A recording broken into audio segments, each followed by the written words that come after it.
Sebuah video yang memperlihatkan momen seorang anggota penanganan prasarana dan sarana umum PPSU mengusir pengendara motor nakal yang nekat naik ke atas trotoar viral di media sosial. Dalam video terlihat beberapa pengendara motor nekat mengendarai kendaraan roda duanya di atas trotoar yang harusnya diperuntukkan untuk pejalan kaki. Seorang pria dengan rompi oranye yang mengidentifikasikannya sebagai seorang anggota PPSU tampak memarahi para pengendara nakal tersebut dan memaksa mereka untuk turun dari trotoar. Sambil membawa sapu lidi di tangan kanannya, ia menunjuk jalan raya utama dengan tangan kirinya sambil memarahi para pengendara nakal tersebut. Perekam video yang saat itu berada di jalur yang benar pun mendukung Bapak PPSU tersebut dengan menyemangati sang bapak.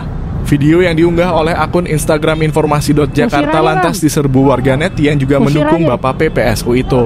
Beberapa warganet memuji apa yang dilakukan oleh anggota PPSU tersebut dengan mengucapkan kata-kata keren dan respect. Seneng Guklo udah nemu orang yang berani negur orang yang salah. Keren aja komentar akun @setiawan_. Bapak padahal pegang sapu, geplak aja palanya, kata akun @sulfikar.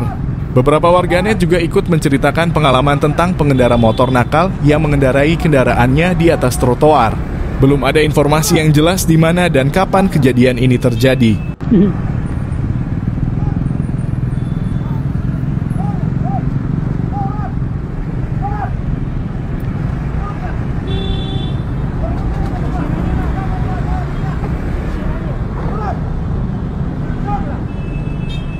Usir aja bang, usir aja.